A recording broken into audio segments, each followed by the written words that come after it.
Well, today I'm working on a street sweeper. Not something I do every day, but hey, it's got to be fixed, got to be fixed. So the street sweeper's got a big vacuum in there and it sucks stuff up this rubber tube. That goes back up into this tube, eventually around the corner, and blows out here in the back. Of course, the lid's shut and all the junk goes back here in this bin.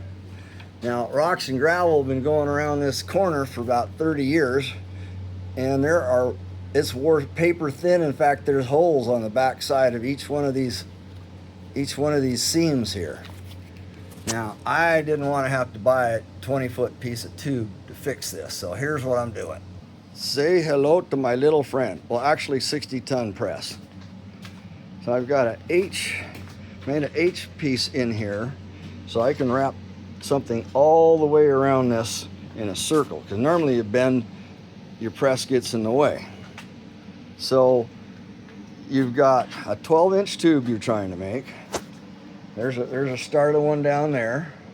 You wrap it around, you trim the ends off, then you ratchet strap it right to the size you want. So we know it works. And there's a little bit. Okay.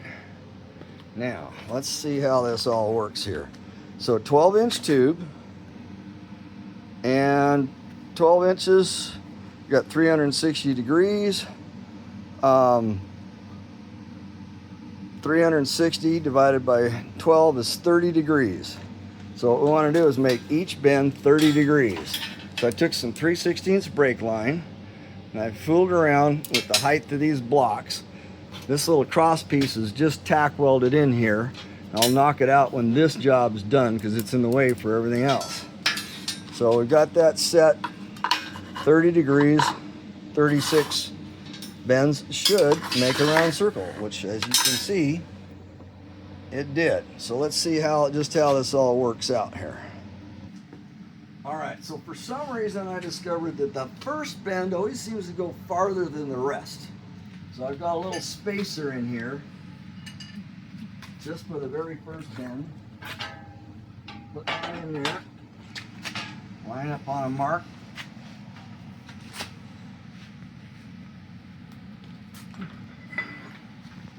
Bring her on down. Just go down until I feel it get hard. There, that's good. Now I'm going to take that spacer out.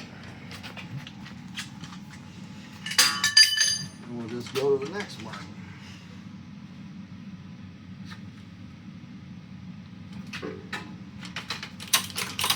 I'm going to watch it on the opposite side and see it curling around maybe.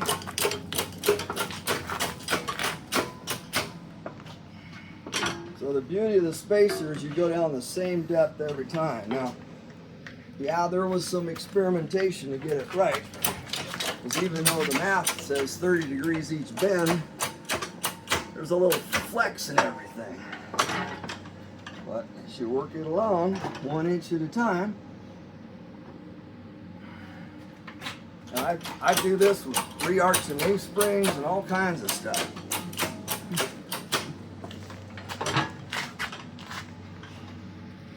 So later on I'll have to do some pie cuts.